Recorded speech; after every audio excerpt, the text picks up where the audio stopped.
आप सबको जय मसीह की। सुबह के समय हम एक वचन अध्ययन करेंगे जो पहले तिमुथियुस की पत्री चौथे अध्याय के 15वें वचन से है। इन बातों को सोचते रहे और इन्हीं में अपना ध्यान लगाए रहे ताकि तेरी उन्नति सब पर प्रकट हो। ओलिवर वेंडल होम्स जूनियर अमेरिकी इतिहास में ही बहुत ही बेहतरीन सुप्रीम कोर्ट के न्यायाधीश माने गए हैं। दूसरे न्यायाधीश की सोच से इनकी सोच बिल्कुल ही हटकर होती थी। अपने 91 साल तक उन्होंने सुप्रीम कोर्ट के जज के रूप में कार्य किया। उसके 2 साल बाद राष्ट्रपति रूजवेल्ट उनसे मिलने के लिए गए। उस समय न्यायाधीश होम्स तत्वज्ञानी प्लूटो की पुस्तकों को पढ़ रहे थे। इसे देखने वाले रूजवेल्ट ने उनसे पूछा कि आप अपने 93 साल की उम्र में भी पुस्तकों को क्यों पढ़ रहे हैं। मैं अपने ज्ञान को और अधिक बढ़ाने के लिए इन पुस्तकों को पढ़ता हूँ करके 93 साल के न्यायाधीश होम्स कहने लगे। जी हाँ, प्रिय परमेश्वर के लोगों, हमारे जीवन में भी भले ही हम कितने उम्र के भी हो जाए, लेकिन अपनी बढ़ोतरी को हमें रोकना ही नहीं चाहिए।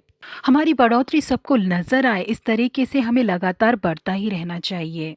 अपनी आत्मिक जीवन में भी कभी भी हमें तृप्त नहीं होना चाहिए, क्योंकि एक मनुष्य का तृप्त होना ही उसकी बढ़ोतरी के लिए रुकावट बन जाता है।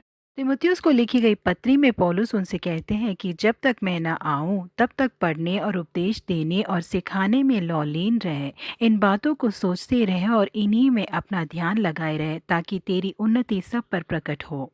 इजरायली लोगों ने जब कानान के ऊपर जीत हासिल की थी तो 83 साल के कालेब का विश्वास बिल्कुल भी नहीं डगमगाया था। युद्ध करके अपने दुश्मनों को हराने का सामर्थ्य उनके अंदर कम नहीं हुआ था। हेब्रोन नाम के पहाड़ी इलाके को उनको जीतना है करके उसकी चाहत भी उनके अंदर कम नहीं हुई। उन्होंने योशुआ से कहा कि जब यहोवा के दास मूसा ने मुझे इस देश का भेद लेने के लिए भेजा था तब मैं 40 वर्ष का था। अब मैं 85 वर्ष का हूँ। युद्ध करने या भीतर बाहर आने जाने के लिए जितनी उस समय मुझ में सामर्थ्य थी उतनी ही अब भी मुझ में है। इसलिए अब वह पहाड़ी मुझे दे जिसकी चर्चा यहोवा ने उस दिन की थी। तूने तो उस दिन सुना होगा कि जिसमें अनाकवंशी रहते हैं और बड़े बड़े गढ़वाले नगर भी हैं, परंतु क्या जाने संभव है कि यहोवा मेरे संग रहे और उसके कहने के अनुसार मैं उन्हें उनके देश से निकाल दूं। और अपने कहे अनुसार ही उन्होंने अनाकवंशी को वहां से भगा दिया और हेब्रोन को पकड़ लिया।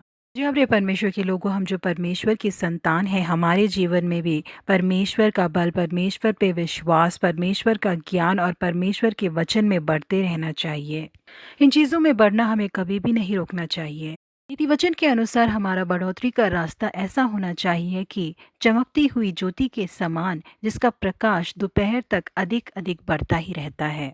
हमें एक चाहत होनी चाहिए कि हम आत्मिक जीवन में, आत्मिक ज्ञान में और शारीरिक ज्ञान में बढ़ते जाएं। इसलिए अपनी उम्र को देखे बिना वचन पढ़ने में, दूसरों को सुझाव देने में, परमेश्वर के कार्यों में हम और बढ़ते ही जाएं। प्रभु आप सबों को आशीषित करे। Have a godly day.